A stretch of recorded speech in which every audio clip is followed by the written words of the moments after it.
I used to think Safeway's mystery beer boxes were probably just a clever way to get rid of beer nobody wanted. Then I bought one and opened it.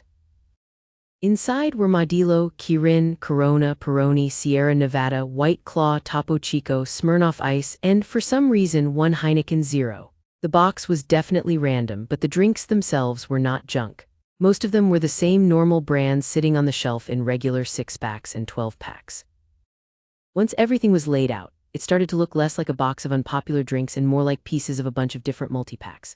There were 5 Modelos, 3 Kirins, a couple of Coronas, a couple of Peronis, and 2 Sierra Nevada hazy little things. One hard seltzer had already been drunk before filming, so there are 23 drinks here now, but the box started with 24. The rest was a mix of hard seltzers and flavored malt drinks. Think about what happens in a grocery store. A 6-pack gets torn, 1 bottle breaks, a case gets opened or damaged. The 5 drinks left over are still perfectly good, but now they're awkward inventory because they no longer fit the package they were supposed to be sold in. I can't prove that every drink in this box came from a damaged pack, but the assortment certainly looks like that kind of situation. If Safeway collects enough loose bottles and cans, putting 24 of them together and selling the whole thing as a mystery box is an easy way to clear them out. For the customer, the deal is basically this: you give up choice, but you may not be giving up quality.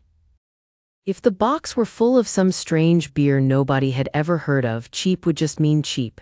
This one had Modelo, Corona, Kirin, Peroni, and Sierra Nevada. Those are drinks people already buy at normal price. What seems to be discounted is the odd assortment. If you're flexible about what you drink, that can work in your favor. A normal 12-pack gives you 12 of the same thing. This gives you a refrigerator where you can have a lager one day, an IPA the next, and try a hard seltzer or something sweeter without buying an entire pack of it. That part is more useful than it sounds. There are plenty of drinks that look interesting enough to try once but not interesting enough to buy 6 of them. In a mystery box, 1 random can is perfect. If it turns out to be good, now you know. If it's bad, there aren't 5 more waiting for you. Of course, this only works if you actually like variety. If you drink one exact brand and nothing else, buy that brand. If you hate hard seltzer, a box with several of them can stop being a bargain pretty quickly. The discount only helps if you're willing to drink a reasonable amount of whatever turns up. The price makes that gamble much easier. This box was $16.99, and after tax and CRV it came to about $20. When I checked normal multi-pack prices afterward, the drinks worked out to roughly $40 to $50 at regular retail value. That number is nice, but the more interesting part is why the discount can be so large without the box being full of bad beer. Safeway may simply have normal products in the wrong quantities and the wrong packages.